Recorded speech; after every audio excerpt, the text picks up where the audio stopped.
Менің есімім Руслан, өзім осы Атырау облысының осы Құрбанғазы ауданының тумасымын.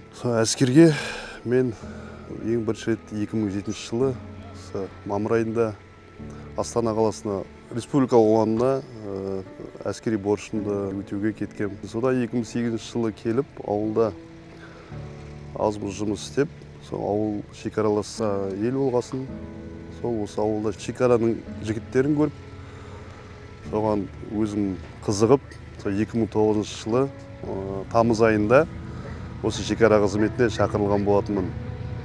Сол 2009 жылдан бері әртүрлі салада қызметтер жасадым, әртүрлі лауазымдарда.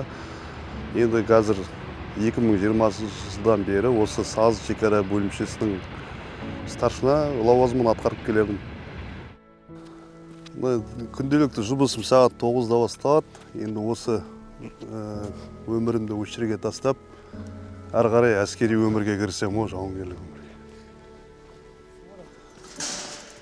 Аға сержант мырза, шекара наряд бөлімшесі сақшысы қатардағы жауынгер Жұмағали, менің қызмет атқару барысында мемлекеттік шекара бұзу белгілері анықталмады. Баяндап тұрған қатардағы жауынгер Жұмағали. Еркін тұр.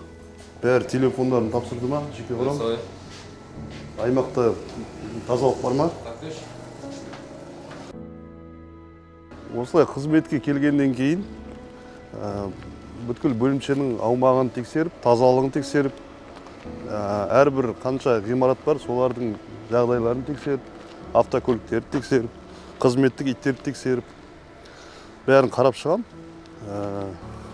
Таңертең мен өзім жүрем, содан кейін ішке барып, бәрін стройға қойып, содан кейін қандай тексеріс барысында қандай кемшіліктер байқалды, солардың бәрін жеке құрамға жеткізіп, соны болдырмауға жұмыстанамын. 16 жыл ішінде өзім Атырау қаласында департаментте служит еткем, қызметімді атқарғам. Бірақ ең қызықты сәт осы шекара бөлімшесіне ауысып келіп, шекараны күзету ең қызықтырақ болды. Сол кезде бұрын деген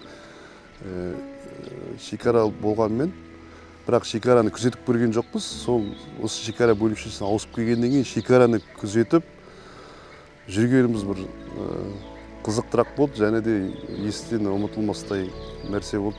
Қызмет оңай болмағандықтан, кейде қазір бейбітшілік заман ғой, енді семьяға уақытымызды бөліп тұрамыз. Кейде жаңа форс-мажор жағдай болған кезде үйге бара алмай қалуымыз, сондай қиыншылықтар болады, үйге бара алмай қалатын. Бірақ енді төзімділікпен, жанұямыздың өзінің төзімділігімен осы шыдап жүрген, солай келе жатырмыз енді. Енді өзімнің 3 балам бар, 1 қызым бар, 3 баламды да алға қарай әскерге бергім келеді.